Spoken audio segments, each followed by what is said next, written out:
All right, Mr. DJ back. Welcome aboard. Going to do another song for my fantasy playlist of December 20th, 1981.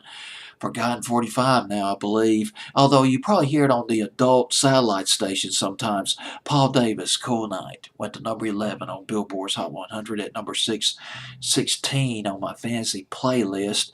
Paul Davis.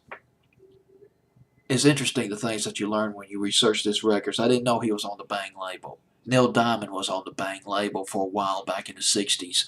Um, he was signed to the Bang label back in 1970 by Burt Burns. Burt Burns' wife signed him to the Bang label. Burt Burns was a big songwriter back in the 60s. He wrote Twist and Shout. He also wrote Hang On Sloopy. And the Bang label, that was his record company, his record label, Burt Burns, but he passed away in 1967. He was 38. But his wife signed Paul Davis to the label. Paul Davis' first hit record wasn't very big at all. Didn't make top 40. His version of the Jarmels, A Little Bit of Soap, didn't make top 40. A couple of other songs after that didn't make top 40, but in 1974, the fall of 74, Paul Davis had his first top 40 hit. It was called Ride 'em Cowboy. Does anybody remember that? A country flavored song. And I remember it came out around the same time as Doraville by the Atlanta Rhythm Section, rather, two country flavored records that entered the top 40. His first big hit was "I'll Go Crazy." That was in late 77, early 78. But before that, in 76, Paul Davis had a brilliant song called Superstar. Should have been a much bigger hit.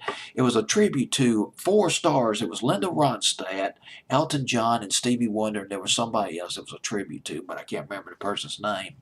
Do Right was a moderate hit for Paul Davis in the spring of 1980. And there was also Sweet Life. That was pretty big in fall of 78. Now we get into 1981. Now here's the interesting thing, and I'm not really sure what happened. One source has it that Bang Records, Paul Davis record label, folded in 1981. Another source has it that Paul Davis defected from Bang Records in 1980-81. But the bottom line is he signed a deal with Arista Records and Cool Night came out.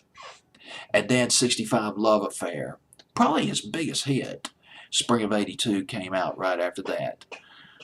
And I remember he also covered the Friends of Distinction, Love and Let Me Be Lonely, I believe was the name of it, which was a pretty decent cover of the soul record from the late 60s.